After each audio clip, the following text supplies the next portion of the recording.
যদি আমাকে ক্ষমতা নাই তাহলে আমরা মারি খাই, আমরা ঘরে যাই, তুমি আপোষ করে চলো। বেটা চুপ থাক। আমি আপোষ করবো? আমি বিচার চাইমু, আর বিচার হইতেই হইব। আমার একদমই ভালো লাগতেছে না। আমার মনে হইতেছে ওরা বড় ধরনের কোনো অকারেন্স করবে। ওরা খুবই খারাপ মানুষ।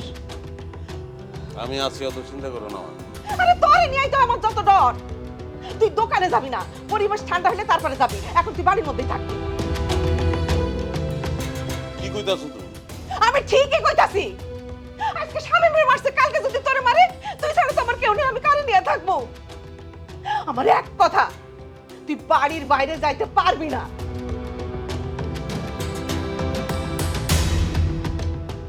দেখো আম্মা,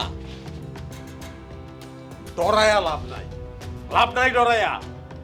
আজকে ওরে মারছে, কালকে আরেকজনে মারবো, মাইরা ভাইরাল করবো। ডরাইলে বারবার মারবো। আপোষ করুন, যেমন আপোষ করুন না। মাঝে মাঝে ভালো থাকার জন্য আপোষ করতে হয়। ওরা ভালো মানুষ না, ডাকাত। ওরা তোর ক্ষতি করবে। হ্যাঁ ওস্তাদ, চাষি কিন্তু ঠিকই কইছে। দেখো আমার মারছে, তোমার ডিম মারছে, কেউ কিন্তু কোনো প্রতিবাদ করে নাই। সবাই আমার মজা লইছে, ভাইরাল করছে, ভিডিও ছাড়ছে।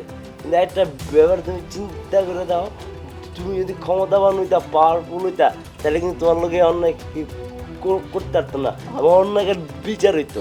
যেহেতু আমাকে ক্ষমতা নাই তাহলে আমরা মারি খাই, আমরা ঘরে যাই, তুমি আপোষ করে চলো। বেটা চুপ থাক। আমি আপোষ করবো? আমি বিচার চাইমু, আর বিচার হইতেই হইব।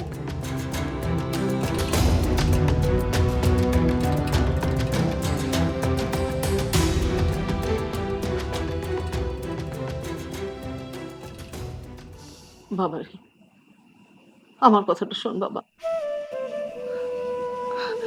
আর কয়টা দিন পরে তোর বিয়ে। বাবা আমার বাড়ির মধ্যে থাক। আল্লাহ ছাড় দেয়, ছাড়া দেয় না।